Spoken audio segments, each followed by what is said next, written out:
On me demande toujours pourquoi je m'habille comme ça. Je pense à Dieu. Je m'habille comme ça parce que je vais venir ici et en toute chose, je veux un respect vers lui. Je veux montrer mon amour vers lui. C'est pour ça que je m'habille comme ça. Est-ce qu'il reviendra en costume cravate, le Seigneur? Je crois pas. Non, ça c'est une mode de maintenant. Ouais. Non, il dit dans la Bible qu'on aura des robes blanches. Je ne sais pas si c'est imagé ou pas, j'en sais rien. Mais bon, en tout cas, c'est costume cravate, il n'en parle pas, le Seigneur. Non, comme des rasoirs électriques. Il n'y aura pas de magasin. Je vais acheter un rasoir pour la fête des pères. Non, ça n'existera pas. Non, il n'y en aura pas. Rassurez-vous, je suis sûr de ça. Parce que Dieu, Elohim, a fait des barbes aux hommes. Yeshua avait une barbe. Les apôtres avaient des barbes. Les patriarches avaient des barbes. Alors, il nous a fait des bras, des jambes, une tête, des pieds, des mains et une barbe. Alors, bien sûr, les gens, ils n'osent quand même pas se couper la tête, bon, alors ils se rasent. Non, ben, c'est vrai, quoi.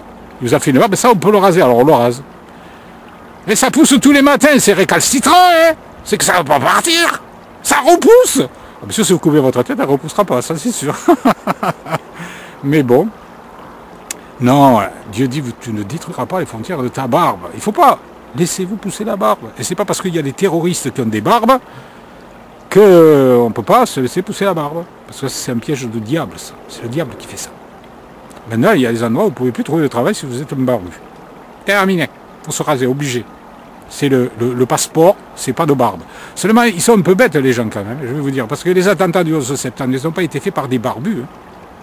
Ils s'étaient rasés, ils s'étaient habillés à l'occidental. Alors même les terroristes, ils vont au bal, ils dansent comme tout le monde, et puis les gens qui les connaissent, ils disent, on n'aurait pas dit. Non, non, c'est un gars très bien.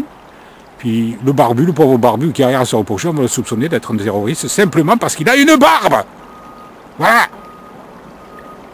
C'est stupide, c'est ridicule. C'est pas en attaquant l'extérieur qu'on va résoudre le problème. Hein. C'est pas vrai. Non, si les gens reviennent à Dieu, à la Torah, et ils observent les commandements de Dieu dans la Bible, qui sont aussi bien dans la première partie que la deuxième partie, ben ça résoudra le problème. Plus personne n'aura envie de tuer son voisin.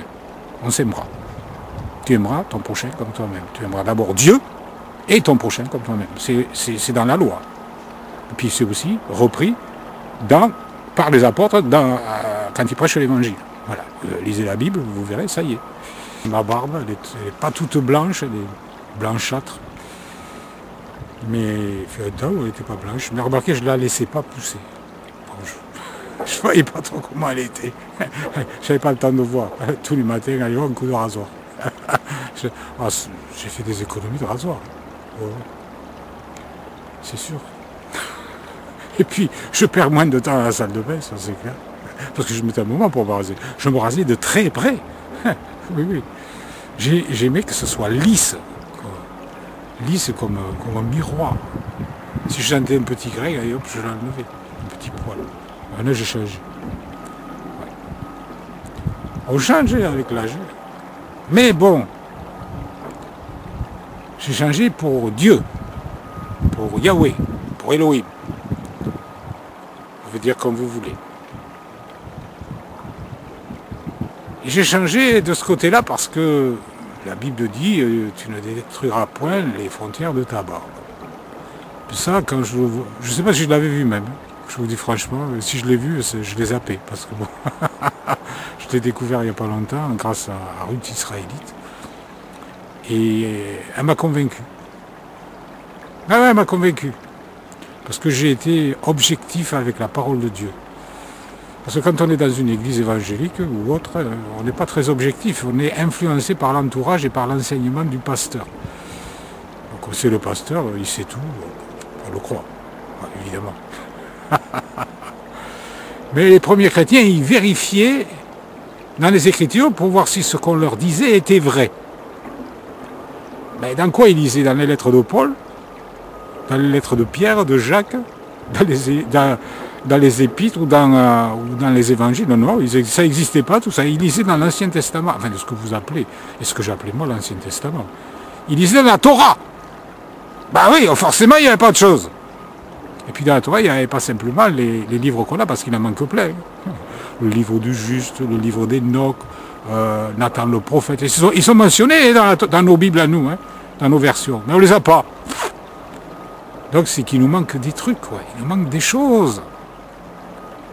Puis les traductions, hein, waouh. Moi j'ai remarqué qu'il y avait des traductions qui disaient exactement l'inverse que les autres. Pour certains trucs. Bon, encore, c'est pas trop important souvent, mais bon, ça pose quand même des problèmes. On se dit, wow, mais comment ils ont fait pour traduire ça, le contraire de l'autre? On se demande, on ne sait pas.